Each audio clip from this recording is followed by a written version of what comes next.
मित्रों नमस्कार, मेरा नाम है राजेंद्र प्रताप सिंह और आप देख रहे हैं YouTube channel view point with Rajendra. प्रस्तुत है मंदिर स्थापत्य कला पर ऑडियो नोट्स। आज हम चर्चा करेंगे पश्चिमी भारत, पूर्वी भारत और पहाड़ी क्षेत्र की मंदिर वास्तुकला के बारे में। तो फिर अगर आप चैनल पर नए हैं तो चैनल को सब्सक्राइब जरूर कर दें। तो ये जानते हैं भारत के पश्चिम, पूर्वी और पहाड़ी मंदिर कला के बारे में। भारत के पश्चिमोत्तर क्षेत्र में, जिसमें गुजरात, राजस्थान शामिल है, कभी-कभी शैलीगत विशेषताओं के कारण पश्चिमी मध्य प्रदेश को भी इसमें शामिल कर लिया जाता है। मंदिर इतने अधिक हैं कि उन पर व्यापक रूप से विचार नहीं किया जा सकता। ये मंदिर रंग और किस्म दोनों ही दृष्टियों से अनेक प्रकार के पत्थरों से बने हैं।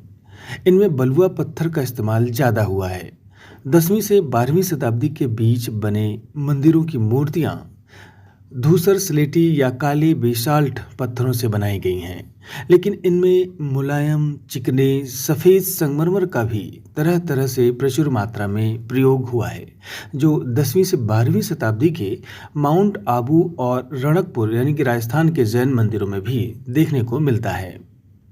इस क्षेत्र के अत्यंत महत्वपूर्ण कला ऐतिहासिक स्थलों में से एक है गुजरात में सामलाजी, जो यह दर्शाता है कि इस क्षेत्र की पूर्ववर्ती कला परंपराएं गुप्त काल के बाद की शैली के साथ किस प्रकार मिल गई थीं, जिसके फलस्वरूप मूर्ति कला में एक अलग नई शैली का उदय हुआ।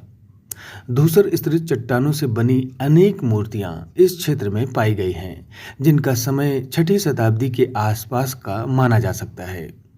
इनके संरक्षक कौन थे, इस विषय में तो मतभेद है, पर इनका काल इनकी शैली के आधार पर निर्धारित कर दिया गया है। मोढेरा यानी गुजरात का सूर्य मंदिर 11वीं शताब्दी के आरंभिक काल की रचना है।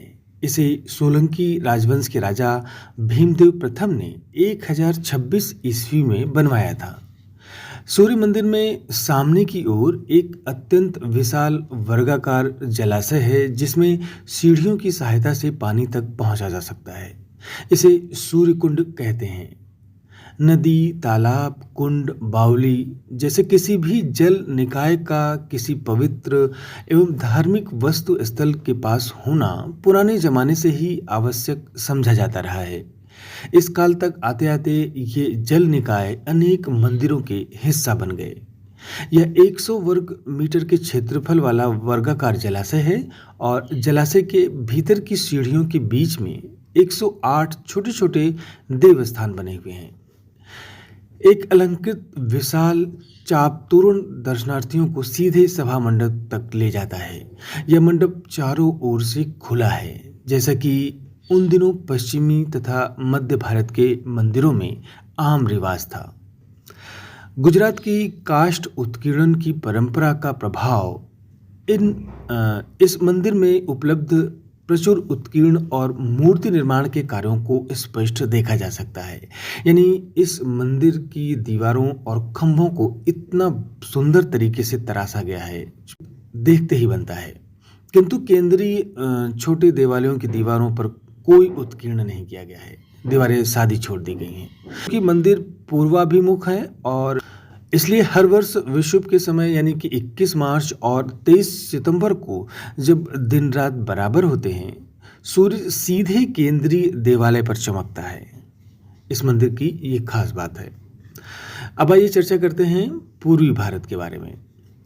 पूर्वी भारत के मंदिरों में वे सभी मंदिर शामिल हैं जो पूर्वोत्तर क्षेत्र, बंगाल और उड़ीसा में पाए जाते हैं। इन तीनों में से प्रत्येक क्षेत्र में अपनी अपनी विशिष्ट किस्म के मंदिरों का निर्माण किया गया है।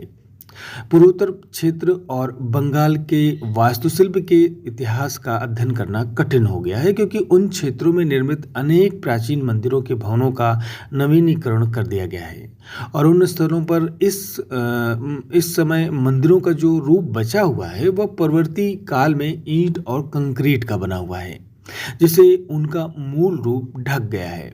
फिर भी ऐसा प्रतीत होता है कि चिकनी पकी मिट्टी यानी कि टेराकोटा के ही भवनों के लिए इनके मुख्य भवन हुआ करते थे। ऐसी पकी मिट्टियों से बंगाल में 7वीं शताब्दी तक बौद्ध और हिंदू देवी देवताओं की मूर्तियां चित्रित की जाती रही हैं। असम और बंगाल में बड़ी संख्या में प्रतिमाएं बनाई जाती हैं। असम के तेजपुर के पास डा पर्वतिया में एक पुराना 6वीं शताब्दी में बना दरवाजे का ढांचा मिला है और तिनसुकिया के पास स्थित रंगागोरा चाय बागान से तरह तरह की कुछ प्रतिमाएं मिली हैं, जिनसे इस क्षेत्र में गुप्तकालीन शैली के आयात आगमन का पता चलता है। यह गुप्तोत्तर शैली इस क्षेत्र में 10वीं शताब्दी तक बराबर जारी रही, किंतु 12वीं से 14वीं शताब्दी के बीच असम में एक अलग शैली विकसित हुई और ऊपरी उत्तरी बर्मा से जब आसाम में टाई लोगों का आगमन हुआ तो उनकी शैली बंगाल की प्रमुख पाल शैली से मिल गई और उनके मिश्रण से एक नई शैली का विकास हुआ, जिसे आगे चलकर गुवाहाटी और उसके आसपास के क्षेत्र में अहोम शैली कहा जाने लगा। अब आइए बात करते हैं बंगाल की मंदिर वास्तुकला।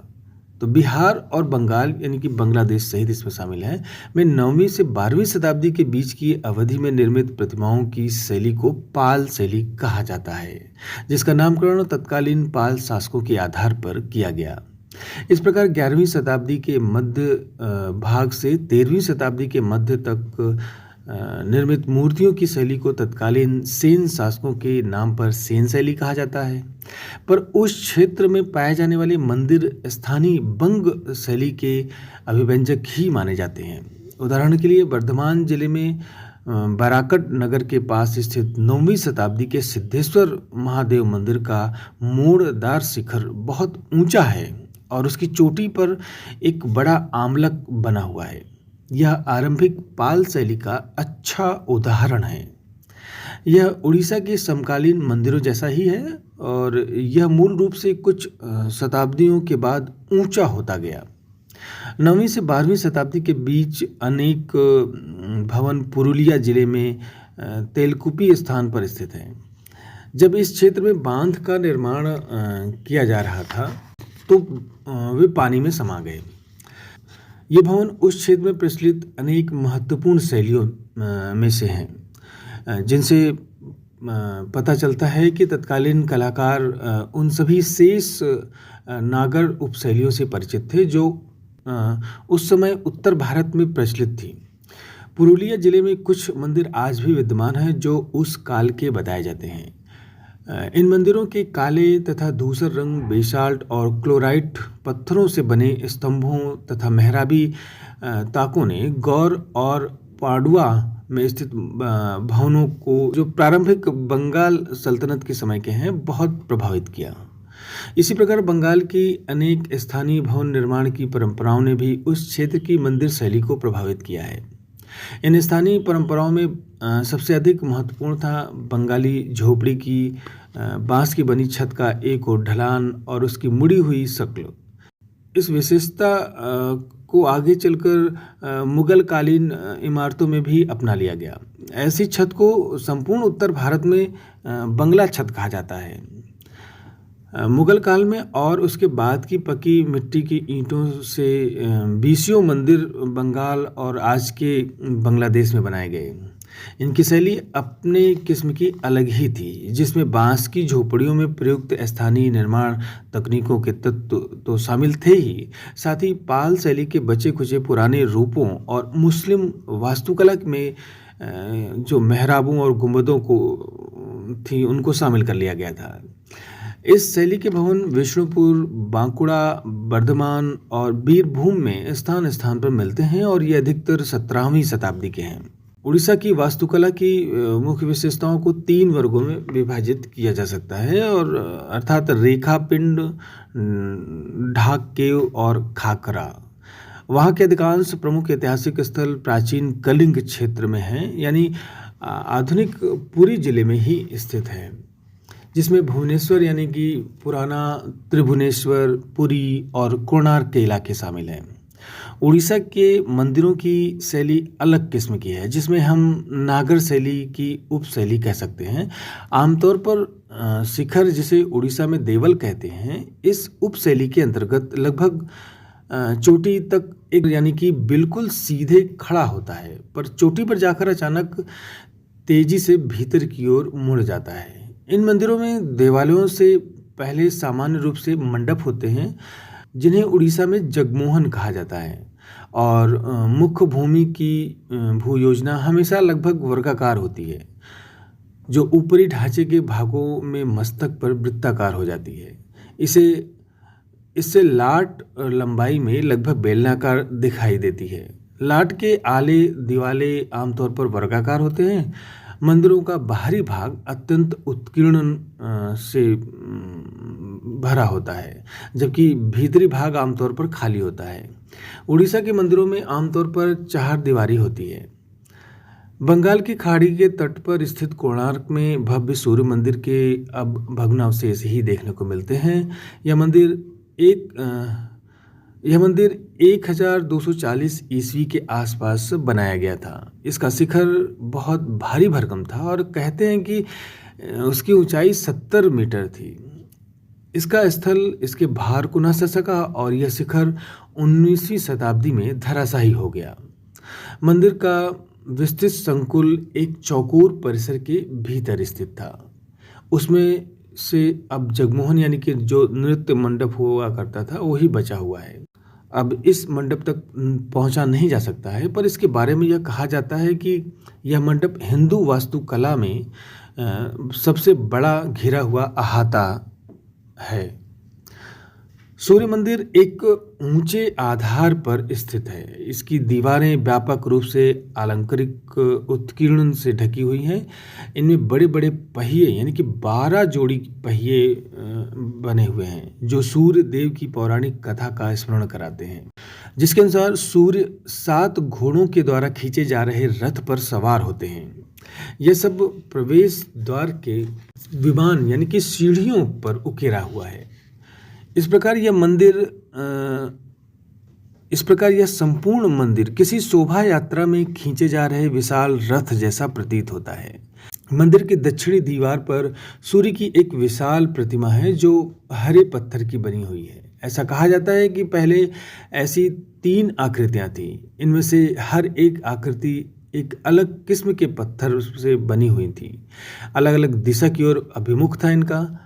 चौथी दीवार पर मंदिर के भीतर जाने का दरवाजा बना हुआ था, जहां से सूर्य की वास्तविक किरणें गर्भगृह में प्रवेश करती थीं। अब आइए जानते हैं पहाड़ी क्षेत्रों के मंदिर कला के बारे में। कुमाऊं, गढ़वाल, हिमाचल और कश्मीर की पहाड़ियों में वास्तुकला का एक अनोखा रूप विकसित हुआ। चूंकि कश्मीर का क्षेत्र गंधार कला के प्रमुख स्थलों जैसे तक्षशिला, पेशावर और पश्चिमोत्तर सीमा प्रांत के पास था, इसलिए 5वीं शताब्दी तक आते आते कश्मीर की कला पर गंधार शैली का प्रबल प्रभाव दृष्टिगोचर होने लगा। दूसरी ओर उसमें गुप्तकालीन और गुप्तोत्तरकालीन परंपराएं भी जुड़ने लगीं, जो सारनाथ और मथुरा से यहाँ तक कि गुजरात और बंगाल के केंद्रों से भी वहाँ तक पहुँची। ब्राह्मण, पंडित और बौद्ध भिक्षुक कश्मीर, गढ़वाल, कुमाऊं और मैदानी क्षेत्र के धार्मिक केंद्रों जैसे कि बनारस, नालंदा और दक्षिण में कांचीपुरम तक के केंद्रों के बीच अक्सर यात्रा करते रहते थे। फलस्वरूप बौद्ध और हिंदू परंपराएं आपस में मिलने लगीं और फिर पहाड़ी इलाकों तक फैल गईं।